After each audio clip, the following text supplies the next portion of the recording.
Bonjour à tous, c'est Pixis, j'espère que vous allez bien et aujourd'hui on se retrouve pour parler du futur de koh, des futurs relèves de l'émission. Pour moi les candidats qui dans ces dernières années, depuis le Totem Maudit, voilà, depuis la nouvelle période, depuis qu'ils font des saisons un peu trop longues là, avec des épisodes coupés en deux tout le temps, qui durent sur 3 mois, voilà, depuis cette période là.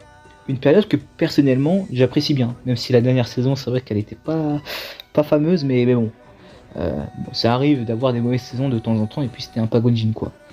Mais dans ces saisons-là, on a remarqué que quand même il y a eu des candidats qui se sont vraiment révélés quoi, qui ont apporté des choses très importantes à l'émission, dont un en particulier, plusieurs en soi, mais il y en a vraiment un qui pour moi a marqué les esprits en bien. Et on va commencer déjà avec Nicolas du Totem Maudit. Déjà pour moi c'est vraiment un aventurier que j'ai bien aimé personnellement. Et puis déjà il a apporté cette couche un peu jeu dans l'aventure. Le Totem Maudit, ça aurait été une saison, je dirais, moins bonne sans lui. Hein. Il a vraiment joué le côté double jeu, côté taupe. Mais j'ai trouvé ça dommage que montage il le mette un peu en mode vilain, en mode méchant, alors que pour moi, pas forcément méchant. C'est juste qu'il a vraiment voulu jouer avec ses amis, quoi, avec les personnes qu'il appréciait. Après, certes, j'ai pas trop kiffé quand il arrive sur le jury final et il assume pas trop les stratégies. Moi, j'aurais été lui. Bon, c'est facile de parler à la place d'un autre, mais j'aurais dit ouais, j'ai fait de la stratégie et alors c'est le jeu quoi. Franchement, j'ai joué double jeu avec vous, mais je m'en fous. Déjà, j'ai joué avec vous avec les jaunes, alors que de base, j'avais promis aux verts d'être 100% loyal avec eux. Forcément, c'est ce qu'il a fait. Et donc, il a joué double jeu dans le jeu. Pour moi, il a rien à se reprocher. Pour moi. Et j'ai trouvé ça dommage que la production tombe aussi bas, qu'ils étaient obligés de donner un vote en plus, un collier à Olga, alors qu'ils avaient participé à une épreuve éliminatoire où ils avaient été choisis pour aller dans cette épreuve éliminatoire où Fouzi avait été éliminé. Et eux, en gagnant, ils ont le courrier, ils ont tout ça, ils ont même un vote en plus et un collier et tout. C'est n'importe quoi, franchement. Et puis le mec qui se fait Bladside, ah ouais, comme ça, le méchant Nicolas, il est sorti par la gentille Olga et Jean-Charles. Ah non, franchement, je déteste ce genre de magouille, et c'est vrai que celle-ci, elle est rarement citée. On cite souvent Fidji, même moi, hein, je le dis, hein, j'ai rarement parlé de cette magouille-là, mais celle-là, elle fait mal, quoi. Parce que t'as un profil comme Nicolas qui a super bien joué, quoi. Puis finalement, même sur les binômes, il était en danger, mais ils ont aussi à faire une stratégie avec François pour l'épargner. Finalement, ça devait aller plus loin, quoi. Droit au but. Et là, mis à part une stratégie extérieure, que la production arrive et donne les trucs, pour moi c'est vraiment un truc, si à l'époque aussi il y avait quelques petits trucs comme ça aussi, mais bon, c'est vraiment un truc que j'aime pas dans koh en général, forcément. Et on va enchaîner ensuite avec la prochaine candidate, c'est Ambre. Voilà, Ambre de koh, le Totem Maudit. Alors j'étais pas forcément très fan de son caractère, mais là dans la lignée de Nicolas, c'est une candidate qui a su faire des choix. Voilà, elle était quand même au début chez les verts, puis ensuite chez les violets, et puis ensuite au final chez les rouges. Donc forcément il y aurait eu des divergences entre les tribus où elle était quoi. On a vu qu'elle a fait des choix marquants, des choix impactants, qui l'a impacté elle je pense. Et moi je lui dis vraiment bravo. C'est pas facile d'éliminer sa meilleure amie, voilà, en la blindside, en l'éliminant par surprise, du genre Luana, qui était quand même comme sa sœur apparemment et tout. Et du coup, non, moi franchement, je félicite ce genre de parcours, ce genre de jeu. Et Ambre, honnêtement, voilà, ça a été une candidate qui a su choisir ses priorités. Voilà, ils ont éliminé Luana et Maxime qui étaient trop dangereux pour la suite. Et même Maxime, il avait eu un plan vraiment exceptionnel, et on va parler très rapidement, parce que le prochain candidat dont je vais vous parler, c'est Maxime. Maxime qui est un candidat qui au début, pour moi, ne payait pas de mine. Franchement, je le voyais un peu comme un sportif indifférent, voilà, comme les autres. Franchement, j'ai remarqué dans cette saison, c'est un gros point fort. Il y a eu beaucoup de candidats sportifs voilà, qui se sont mis à la stratégie. Genre Nicolas, François, lui-même. Et moi je trouve que c'est vraiment un plus quoi. Et Maxime avait été très bon. Vraiment, il a eu un éclair de génie à un moment. Un côté vraiment tacticien. Je me suis dit putain, là il m'a surpris quoi. Il a eu le côté joueur. Et ça j'ai aimé.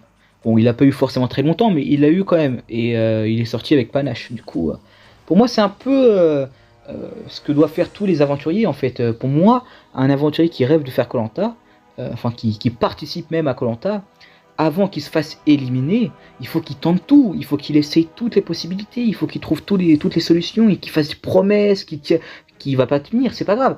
Mais le but, c'est pas de se faire éliminer, quoi. Franchement, je préfère faire une promesse, ne pas la tenir plus tard, mais ne pas faire éliminer au conseil, quoi. Franchement, c'est logique, non? Enfin, je trouve ça dommage que certains aventuriers ne se lâchent pas au niveau du jeu. Pour moi, il faut pas se ménager, c'est un jeu. T'as le droit de tricher, t'as le droit de jouer avec les sentiments. Ce n'est qu'un jeu, comme disait un certain Nicolas. On va enchaîner ensuite avec François. Bah, François, si vous me connaissez, vous savez que je vais en parler très positivement. Peut-être, alors, pas le meilleur candidat de ces dernières années, peut-être le deuxième meilleur. Et oui, hein, c'est vraiment un excellent candidat. Et j'ai même envie de dire un excellent gagnant. C'est un gagnant. Et oui, un gagnant qui joue avec la stratégie et qui est à la fois super sportif. Il y a Yannick qui est vraiment une armoire à glace aussi, mais François, je me suis dit au début, ah ouais, ça va être vraiment le leader sportif au niveau du physique, quoi. Mais il a su casser un peu, je dirais, les idées reçues et se mettre à la stratégie malgré son côté très physique, très sportif. Car ce genre de profil à koh, généralement, ça ne fait jamais de stratégie. Je vais être honnête. Le profil François là, machine de guerre, armoire à glace, jamais ça fait de la stratégie habituellement. Enfin, très rarement en tout cas. Et là, le voir gagner avec ces qualités-là, j'ai trouvé ça juste top. En plus, il gagne plein d'épreuves. Pour moi, le profil rêvé, malheureusement, il y a juste la finale où il gagne à égalité. Je trouve ça tellement dommage. Après réflexion, j'ai souvent crié coup de gueule sur son choix, sur Bastien. Mais voilà, certaines personnes m'ont dit ça et en vrai, c'est pas bête. S'il aurait choisi Jean-Charles, peut-être que certains votes auront été rabattus sur Géraldine. Et donc, peut-être qu'il n'aurait pas gagné au final. Il aurait été juste un finaliste perdant. Donc, peut-être que c'était la seule solution à faire. Je ne sais pas. En tout cas, ça n'empêche pas pour moi de dire que c'est peut-être l'un des meilleurs aventuriers de l'histoire de koh avec son parcours exceptionnel. Et ce contrôle de jeu, c'est très important pour moi. On va enchaîner sur un profil féminin très sympathique aussi dans le feu sacré, c'est Clémence. Clémence qui a été très forte dans les épreuves, je crois qu'elle en a gagné 4 ou 3, je sais plus en fait, mais elle en avait gagné quand même pas mal. Et j'avais été plutôt étonné de son jeu en général, au niveau des stratégies et tout. Je trouvais que dans cette saison, il y avait vraiment beaucoup de joueurs, vraiment des joueurs de fou. Et Clémence en faisait partie. Elle a vraiment su, je dirais, jouer avec les aspects du jeu. Et moi, je trouve ça génial que des candidates comme Clémence, alors elle n'est pas forcément très adorable comme, comme Lola, ou voilà, mais en tout cas, c'est vrai que elle a une personnalité, voilà, elle a du jeu, elle a une force physique, une force mentale aussi, elle a une histoire aussi, hein, je me rappelle qu'il y avait une tragique histoire avec que le décès de sa sœur et tout. Et franchement, ça a donné un super cocktail qui nous a donné finalement une super candidate qui s'est fait avoir malheureusement par meilleur qu'elle sur les binômes, mais qui a su reconnaître dans le jury final que Frédéric avait mieux joué qu'elle, et ça je trouve ça génial. Mais en général j'ai trouvé que c'était vraiment une candidate que j'ai vraiment beaucoup appréciée, alors qu'au début j'étais pas trop fan, un peu comme Ambre. Voilà, c'est des profils féminins dont d'habitude je suis pas trop fan, on va dire, au niveau de la personnalité, mais on voit finalement que c'est des candidates qui ont du jeu, qui sont vraiment faits pour koh, quoi. Qui sont vraiment faites pour koh. Et ça pour moi, quand t'as des profils comme ça qui vont jusqu'au bout, ou très loin dans le jeu, ça fait plaisir, quoi. Parce que ça apporte un plus, tu te dis, ah oui, les mentalités évoluent quand même, quoi. Franchement, parce que dans d'autres saisons, ce genre de profil identique à Clémence n'aurait pas eu le jeu stratégique, et là, ça aurait été un peu décevant. On va enchaîner ensuite avec Rudy. Rudy de la même saison, mais quel aventurier. Pour moi, un potentiel à exploiter pour un All-Star, même s'il est parti très tôt. Je crois qu'il est parti 7ème épisode, quoique il a fait quand même beaucoup d'épisodes, hein, parce que la pré-unification était un peu longue, mais très intéressante. Et Rudy, il a été éliminé 2 fois, c'est vrai, mais en soi, je ne calcule pas ça, car dans son retour, j'ai trouvé qu'il a vraiment tout donné. Même quand il était là avant, hein, il a tout donné toujours au niveau stratégique, niveau épreuve, pas forcément le plus fort, il n'était pas forcément très mauvais. Niveau social, on voyait qu'il y avait quand même une sympathie, il y avait quand même une tête, quoi. Il y avait un truc, t'avais envie de te marier avec lui, t'avais envie de t'amuser, et après finalement on l'a vu chez les jaunes, c'était vraiment la tête à abattre. Et en soi, voilà, chez les jaunes, il savait qu'il allait se faire éliminer. Il n'a pas attendu l'immunité pour avoir perdu l'immunité pour finalement commencer à trouver des solutions et tout. Il a essayé de faire plein de trucs, il a parlé à tout le monde, finalement ça a agacé beaucoup. Il a essayé de jouer stratégique direct. Enfin, il a essayé des trucs, il a tenté, mais il a pas forcément mal fait. Et contrairement à des Adrien ou à des candidats comme ça qui ont été vraiment des stratèges très mauvais, lui il n'avait pas le choix. Il était obligé de faire ça parce que sinon il allait être éliminé. Donc autant faire ça quoi. Et puis pour moi ça a été très fort de sa part. Et en plus le coup du collier, du genre faire semblant que j'ai trouvé un collier et du coup me barrer en courant et tout devant les autres. Putain mais quelle idée de fou quoi. Et franchement dommage qu'il y ait eu le feu sacré pour ce coup là. Car le feu sacré, la façon dont il se jouait, c'était un peu cramé pour lui. Mais vraiment dans l'idée, il avait vraiment réussi son coup. Et je pense que sans le feu sacré, ça aurait pu changer la donne. Je pense qu'ils auraient peut-être éliminé une autre personne au lieu d'éliminer Rudy quoi. Parce qu'ils avaient peur qu'il avait un collier. Parce que pour eux, il avait un collier en fait. C'était ouf, c'était vraiment ouf ce qui s'était passé avec cette stratégie. J'ai trouvé vraiment exceptionnel. Dommage encore qu'il ait été éliminé très tôt. Un autre profil un peu similaire, hein, éliminé très tôt. Au 7ème épisode, comme Rudy, c'est Maxime des chasseurs d'immunité. Mais quelle déception, et c'est pas de sa faute. Pour moi, c'est pas de sa faute. Franchement, il est tombé dans une équipe et de pro mérite en fait. Et j'ai trouvé ça dommage. Pourtant, il y avait Maïssa dans cette équipe. Hein. Maïssa, on a vu, il a joué avec Amri. Après, peut-être qu'il s'est mal pris avec Jean. Peut-être que c'était pas la personne à aller voir pour ce genre de choses. Franchement, je peux le comprendre. Jean, c'est un profil du genre, tu lui proposes une stratégie, il va te dire non.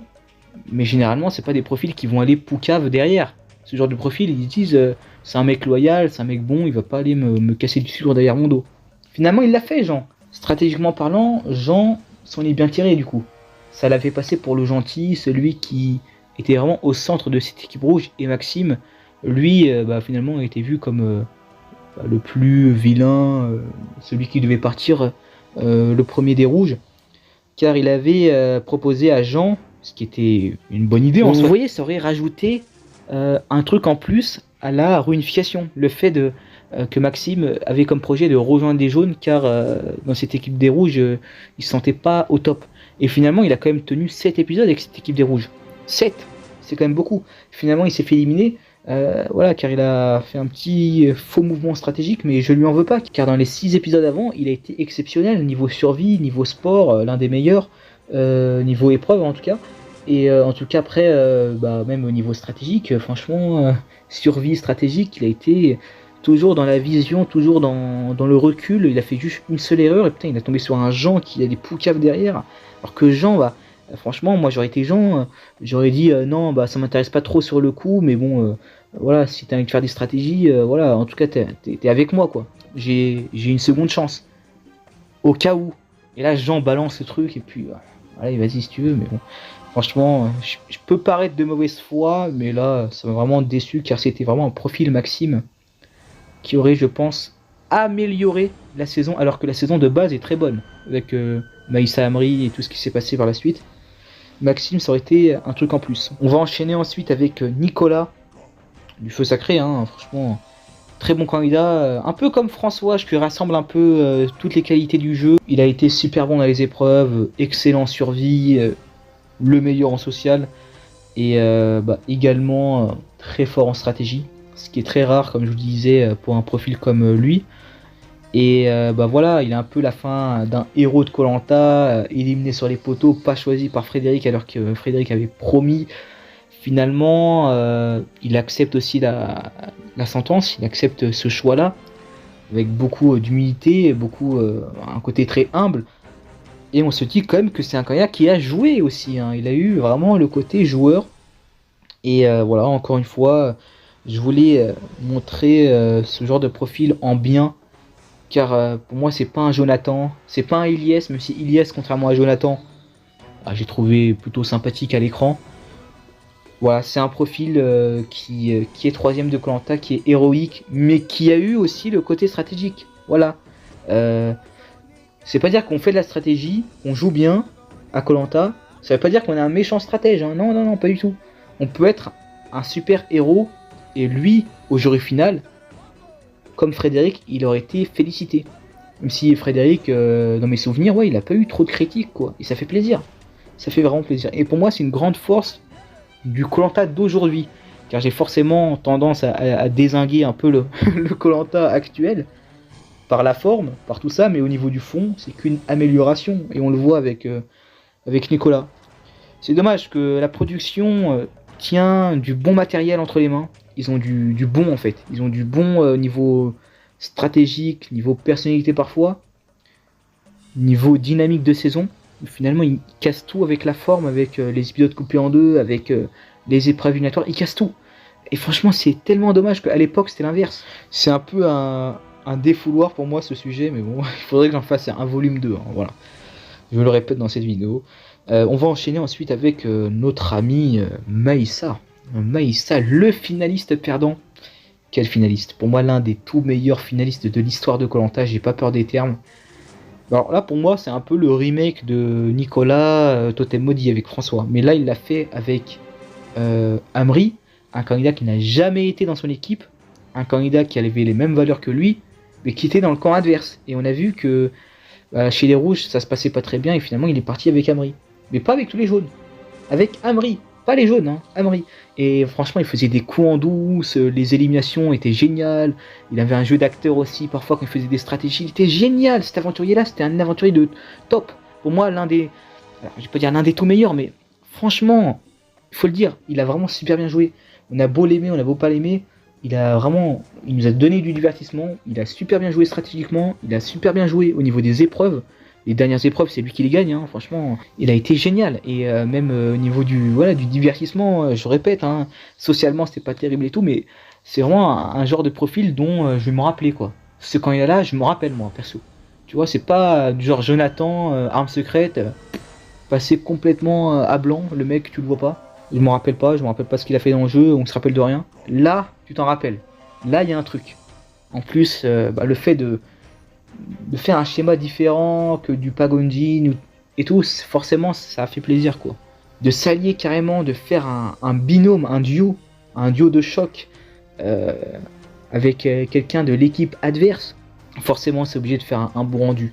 Après je peux comprendre qu'on n'ait pas aimé les personnalités des deux protagonistes, mais perso j'ai kiffé. J'ai même pas trouvé qu'ils étaient méchants, perso. Je les ai pas mis dans ma vidéo des antagonistes parce que pour moi, ils kiffaient quoi. Et Maïssa, il a toujours assumé le côté qu'il a joué avec Amri. Franchement, je comprends pas, il assumait. Enfin, il faisait en douce quand il fallait faire en douce, mais après, il assumait qu'il était avec Amri quoi. C'est pas un mec qui disait ah non, j'ai pas fait ci, j'ai pas fait ça, non. Donc pour moi, c'est vraiment honorable comme participation. On va enchaîner ensuite avec Amri. Ah, Amri. Le grand Amri. Pour moi, l'un des candidats les plus impactants de ces dernières années. Parce que franchement, quel joueur. Quel joueur, car voilà, je vous en ai parlé avec Maïssa, hein, ce binôme, il était même dans l'équipe minoritaire lui. Donc franchement même, je trouve que c'est encore plus courageux de la part de Maïssa de faire ça dans l'équipe majoritaire. C'est ouf. Et puis clairement, Amri a vraiment analysé du début à la fin le jeu. C'est vraiment lui le leader, celui qui tenait toutes les ficelles finalement. On a vu qu'à la fin... l'orientation a fait qu'il n'a pas été sur les poteaux et je suis vraiment tellement déçu. C'est peut-être l'une des éliminations qui m'a le plus agacé et j'en veux pas à Julie d'avoir chippé son poignard. Vraiment pas, je lui en veux pas. Pour moi c'est même normal ce qu'elle a fait. Mais vraiment de la déception par contre. J'étais vraiment déçu. J'étais déçu parce que c'était vraiment le profil que je kiffais quoi. Et je me disais même, putain même si tu perds les poteaux tu vas en finale mec. T'es tellement détesté que tu dégages en finale quoi. Franchement imaginez finale Maïssa Amri. Ça aurait été exceptionnel. Mais Amri, il a toujours été, je dirais, dans le retrait, dans l'analyse, et ça l'a vraiment mis toujours dans les bonnes places, même s'il était dans les mauvaises au début. Et puis on l'a vu, il a quand même des moments un peu risqués, du genre le conseil Amri versus David, le revote. Finalement, voilà, c'est David qui se fait éliminer, mais c'était vraiment un conseil serré pour Amri. Et puis finalement, Amri, qui avait éliminé, qui avait jeté à la poubelle clairement Sébastien et Aurélien, ses deux potes du début d'aventure, car voilà, il avait décidé de jouer double jeu avec Maïssa. Imaginez-vous le mec, qu'est-ce qu'il a fait quoi. Après c'était les binômes c'est encore compliqué de... Voilà, c'est vraiment compliqué à départager et pour moi il a une bonne excuse. Les binômes c'est compliqué, il a fait un choix et voilà. Et c'est quand même un truc de fou hein. Maïssa l'a aidé à monter les jaunes en bonne position. Il aurait pu faire le salaud, éliminer Maïssa et continuer avec les jaunes. Il a remercié Maïssa, il a continué à jouer avec Maïssa stratégiquement en éliminant deux jaunes. c'est ouf. Franchement, c'est ouf. Hein. Je pense pas que beaucoup de candidats auraient fait ça. Hein. Et parce que je pense que c'est vraiment une amitié sincère qu'ont Maïssa et Amri. Et c'est sympa qu'ils ont joué avec cette amitié, avec la stratégie en plus. Et le coup final exceptionnel, aux portes de la finale, éliminer Sébastien pour une deuxième fois. Franchement, il a les couilles de le faire. Je pense que peu de personnes l'auraient fait. Il l'a fait. C'était une bonne chose de le faire, même si Sébastien est un candidat que j'aime bien. Mais c'est vrai qu'il était beaucoup trop dangereux pour la suite. Et il avait quand même, je dirais, cette amertume de se faire trahir une première fois. Il se fait trahir une deuxième fois, donc il a encore plus la mort. Mais vaut mieux ne pas avoir quelqu'un qui a un minimum d'amertume contre vous sur les poteaux quand vous vous retrouvez avec, je dirais, 4 jaunes sur 5 à la fin, quoi. Ce qui était censé se faire pour la fin, quoi. Logiquement. Et donc, j'ai trouvé ça exceptionnel de la part d'Amri. Bordel, il faut le revoir dans un All-Star. Obligé pour moi. Franchement, obligé. En plus, j'ai l'impression qu'il s'entend vraiment très bien avec la production, avec Denis Brognard. Je me dis, putain, il faut le revoir, quoi. Parce que c'est un profil... je pense que si il revient dans un All-Star, il réussit son All-Star, on a vraiment un gros candidat. Et dans tous les profils, c'est des candidats que j'aimerais bien revoir dans un All-Star, éventuellement aussi. Finalement, parler des futures pépites, ça donne envie quand même, ça fait plaisir. Et en parler pour le dernier, forcément, Frédéric. Paradoxalement, le candidat qui pour moi a déjà fait un peu le tour. Voilà, j'aimerais pas le revoir une troisième fois aussitôt, quoi. Pour moi, les autres candidats, voilà, j'aimerais bien que d'autres reviennent. Lui a fait un All-Star. Voilà, ça s'est pas terminé comme dans sa première saison, mais au moins il a prouvé que c'était un super joueur, un super aventurier, un super gagnant. Clairement pour moi, je vais pas répéter tout le temps la même chose, mais je trouve qu'il a vraiment marqué l'histoire de Koh-Lanta par cette victoire avec la stratégie assumée, avec pas forcément un côté simple dans son aventure. Au début, il était chez les jaunes, ça se passait super bien. Puis finalement, chez les rouges, il était vraiment au bottom de la stratégie. Il aurait pu se faire éliminer. Il a tout tenté. Il a tout tenté stratégiquement pour pas se faire éliminer. Tania est partie avant lui. Finalement, Rudy est parti ensuite. Et tout ça, c'est lui qui a réfléchi à ça, quoi, pour se sortir de là. Avec Clémence également, mais surtout lui qui était à la baguette. Et franchement, on l'a vu à la ramification, voilà, il a toujours été voilà, stratège, toujours à penser, à calculer, même le coup des binômes, c'est lui quand même qui a l'initiative en vrai, dans l'idée, c'est lui qui lance vraiment le truc, et même, c'est un candidat qui était vraiment bon dans tout, quoi, dans la survie, dans le social, dans le sport et dans la stratégie, et même le côté stratégique. Le mec promet à Nicolas de le choisir sur les poteaux, mais c'est pas lui qui commence à promettre. Ah, c'est pas pareil. C'est Nicolas qui commence à promettre à Frédéric en disant « Frédéric, je te prends pour la finale si je gagne les poteaux. » Lui, il veut pas lui dire « Ouais, moi non. Non, moi, tu me promets, mais pas moi. » Forcément, il promet en retour. Parce que s'il dit « Non, moi je te promets pas », peut-être que ça aurait créé un petit froid avec Nicolas. Très proche de la finale et des poteaux, c'est pas très bon. Et lui, il a vraiment joué jusqu'au bout. Il a dit « Oui, je te prendrai. » Et finalement, il gagne les poteaux, il prend pas Nicolas. C'est logique. Il aurait pris Nicolas, ça aurait peut-être été l'un des meilleurs F2 de l'histoire de Koh-Lanta. Clairement, en top 3 des meilleurs F2 de l'histoire de Koh-Lanta, hein, des finalistes, quoi. Voilà, des deux derniers, quoi. Mais il aurait perdu. Ça, c'est clair. Il aurait perdu. Et franchement, il a vraiment bien joué en choisissant Tania, la chèvre. Voilà, il a gagné finalement. Et dans son All-Star, c'est pas forcément facile d'aller loin avec l'étiquette du stratège. Il a réussi à, avec cette étiquette-là, de faire des alliances au début, de trahir des gens, de jouer avec certaines personnes, voilà, jusqu'à se faire éliminer sur un blindside également, en sortant vraiment super beau joueur, en votant pour Thibaut, le winner idéal à la fin. Donc forcément, voilà, c'est vraiment un super aventurier. Voilà. Du coup, pour moi, l'un des meilleurs gagnants, l'un des meilleurs candidats de l'histoire de Koh-Lanta. J'ai pas peur de dire les termes, clairement. Bien qu'il soit un peu sous-coté, pour moi, c'est l'un des meilleurs stratèges de Koh-Lanta. Il a réussi à aboutir tout ce qu'il voulait faire. Et franchement, je suis content que Frédéric ait gagné. Je suis content qu'il est revenu dans Koh-Lanta, la tribu maudite. Du coup, voilà, c'est la fin des vidéos. J'espère que vous l'avez apprécié. N'hésitez pas à me dire ce que vous avez pensé des profils que j'ai sélectionnés.